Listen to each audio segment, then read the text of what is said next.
잘 들어야지 뇌도 돌아가니까 유지가 되는 거고, 그러니까 이제 뇌에 있는 청신경도 못 듣는 기간이 오래되면 쪼그라듭니다. 70데시벨의 보청기 1등이 인공호흡 꼴찌하고 비슷하다는 거니까, 그래서 수술한 다음에 1년째 얼마나 좋아지는지를 분석을 해봤더니 대뇌가 회복이 되는 걸 알 수 있었습니다. 뭐 당연하죠.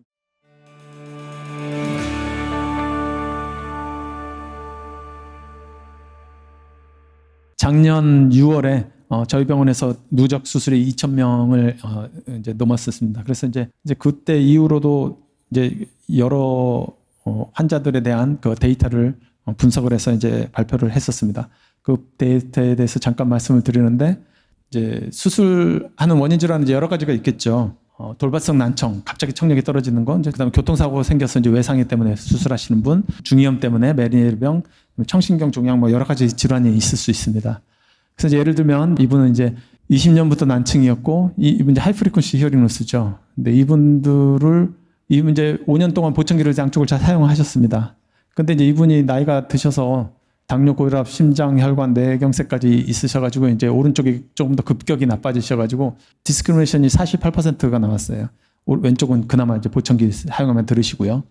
그럼 이제 이분들은 그냥 보청기 사용하셔도 되죠. 왼쪽에 적당히 들으시니까 72%니까.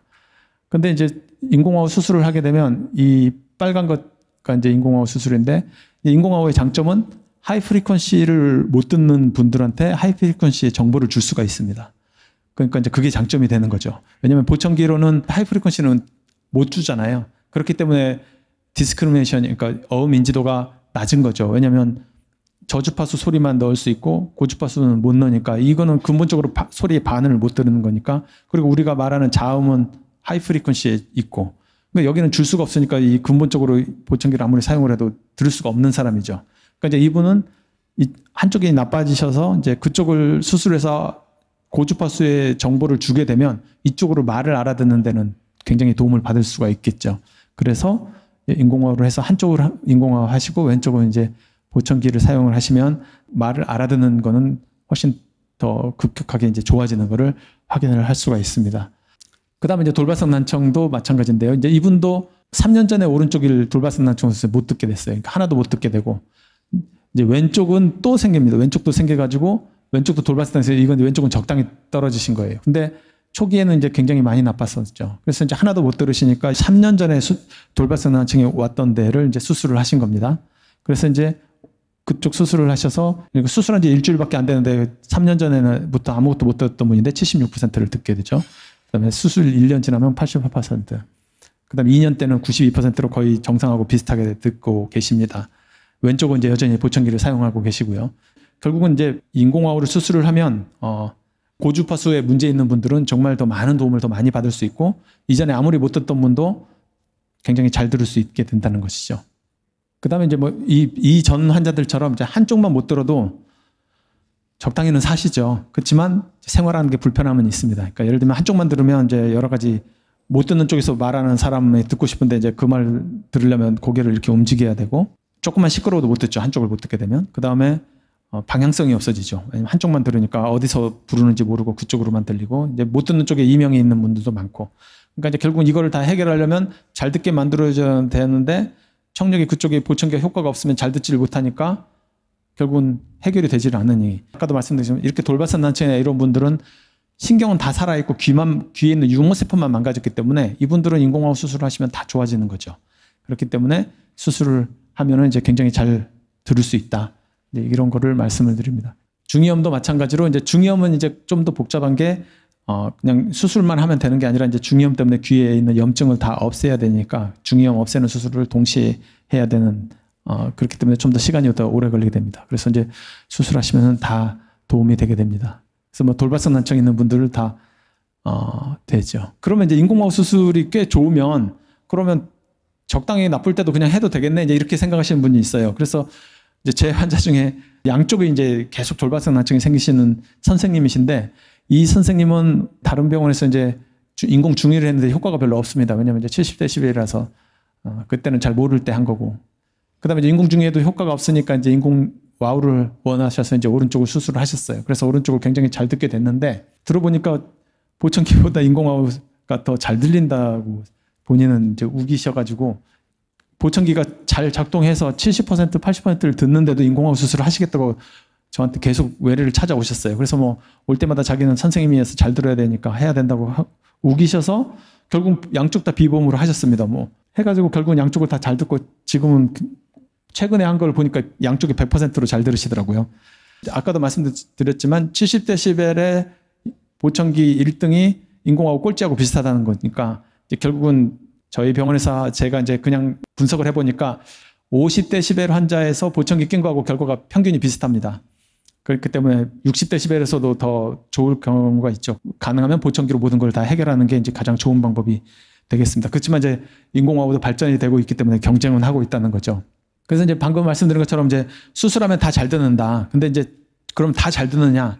다 그거는 아닙니다. 그래서 이제 저희가 저희 병원에서 수술한 환자들 분석을 해봤더니 수술 전에는 평균이 100데시벨, 그러니까 거의 못 듣는 분이죠. 그분이 평균을 수술하면 한 30데시벨로 다 돌아옵니다. 그러니까 이제 듣는 거는 100% 다 들어옵니다. 근데 말을 다 잘 듣긴 하는데 말을 알아듣는 데는 차이가 있습니다. 그러니까 이제 보청기하고 똑같죠. 보청기도 처음에는 잘 듣다가 뭐 10년, 20년 지나면 이제 들리긴 들리는데 무슨 말인지 모르겠어. 이제 다 이러잖아요. 그게 이제 결국은 유모세포가 죽어서 없어지니까. 그래서 망가지니까 이제 보청기를 해도 안 되는 거죠. 인공호흡도 똑같습니다. 이 청신경이 다 잘 살아있지는 않은 거죠. 그러니까 청신경이 다 잘 살아있으면 잘 들을 텐데 쪼그라드는 사람도 있겠죠. 이제 그런 사람들이 있는 거죠. 그래서 수술을 한다고 다 잘 듣는 건 아니고 그래도 한 5% 정도에서는 적당히는 못 듣는다. 그 다음에 그걸 좀 더 어려운 이제 검사를 해서 문장으로 하면 대부분 다 잘 알아듣는데 이름절 단어로 따라하게 하면 이건 굉장히 어렵잖아요. 근데 이걸로 했더니 50% 이상을 안 되는 사람이 12%가 있습니다. 그러니까 이제 10% 정도에서는 다 좋지는 않구나. 이제 우리가 이제 이거를 알게 된 거죠. 그럼 이 사람들은 왜 안 좋을까? 물론 이 못 듣는 분들은 수술하기 전에는 하나도 못 듣던 0%에서 올랐으니까 없는 것보다는 다 좋고 사는데 적당히 다 도움을 받으시니까 다 좋아들 하십니다. 그렇지만 이제 못 듣는 사람이 있다는 거죠. 그러니까 사람마다 차이가 있는 거죠. 누구는 수술하면 진짜 100점 맞아서 정말 잘 듣고 누구는 수술했는데 뭐 10점, 20점밖에 못 맞고 3, 40점 맞고 누구는 막 70점 맞고 이렇게 이제 굉장히 개인별 차이가 있다는 거죠. 그래서 이제 저희가 왜 그런지를 이제 이렇게 세 가지 관점에서 연구를 해봤습니다. 그랬더니 이제 결국은 신경이 굵을수록 결과가 좋다는 걸 알게 됐고 신경의 모양이 잘 유지가 될수록 결과가 좋다는 걸 알 수 있었습니다. 요즘은 MRI가 기술이 너무 발달이 돼서 정말 이 뇌를 신경 하나하나를 다 볼 수가 있습니다. 그래서 그걸 다 확인해 보면 이 굵기도 알게 되고 모양이 어떻게 되는지도 다 알게 돼서 그것만 봐도 우리가 수술하기 전에 저거 잘 살아있으면 환자는 걱정할 필요가 없습니다. 정말 잘 들을 거예요. 이렇게 얘기해 줄 수가 있는 거죠. 그다음에 이제 두 번째로는 이제 인공지능을 통해서 도대체 어떤 사람이 못 듣는지 이거를 저희가 확인을 해봤습니다. 그랬더니 인공지능을 통해서 하게 되면 거의 뭐 오차가 6%밖에 안 나게 수술하기 전에 그냥 이미 다 알 수가 있는 거죠. 근데 이제 그 결과를 좀 더 자세히 봤더니 결국은 빨리 수술할수록 좋다는 거죠. 내가 지금 돌발선난증이 생겼는데 5년 전에 돌발선난증이 생겼는데 지금 수술을 한다. 이분은 수술을 하도 굉장히 잘 됐습니다. 왜냐하면 5년밖에 안 됐으니까요. 그러면 10년 있다 하면 어떠냐? 그때도 잘 들어요. 근데 지금보다는 못하는 거죠. 그럼 20년은 어떠냐? 그러면 더 나쁩니다. 그러니까 우리가 이제 결국은 못 듣게 된 지 시간이 오래 지나갈수록 나쁘다는 거죠. 그러니까 이제 우리가 쉽게 생각할 수 있는 게 우리 근육 운동 안 하면 금방 쪼그라들죠, 근육이. 그러니까 이제 뇌에 있는 청신경도 못 듣는 기간이 오래되면 쪼그라듭니다. 그렇게 되면 결과가 나쁘겠죠. 그러니까 돌발선난증이 온 다음에 한 6개월 정도는 기다려봤다가 의미가 없으면 그때는 수술을 하면 잘 들을 수 있다는 거죠. 바로 수술을 했으니까. 그다음에 여기 또 있는 것처럼 젊었을 때 수술하면 훨씬 더 좋고 나이가 들수록 나쁩니다. 이건 이제 전반적인 기능의 차이가 있겠죠. 그다음에 수술하기 전에 보청기를 사용을 해서 열심히 그나마 노력을 했으면 그 사람들은 훨씬 더 잘 듣게 됩니다. 왜냐하면 못 들으면 청신경이 자극이 안 돼서 쪼그라드는데 내가 무슨 말인지 못 알아듣더라도 보청기를 끼면 소리는 들을 수 있지 않습니까? 그러면 자극은 되니까 뇌의 입장에서는 신경을 계속 유지할 필요가 있는 거죠. 그러니까 유지가 됐기 때문에 보청기를 열심히 사용을 했으면 10년이 지났어도 거의 좋은 효과를 볼 수가 있는 거죠. 그러니까 결국은 세 가지, 청력이 정말 떨어져서 돌아올 확률이 없다. 이러면 빨리 수술하는 게 좋고, 그다음에 젊었을 때 할수록 좋고, 그다음에 당장 내가 여유가 없어서 수술을 못 하더라도 보청기를 사용을 해서 소리를 잘 못 알아듣더라도 자극을 계속 줘서 유지를 해준다면 몇 년 있다가 수술을 해도 효과가 좋을 수 있다는 거죠. 그래서 이제 저희가 인공지능을 통해서 그걸 확인을 했고요.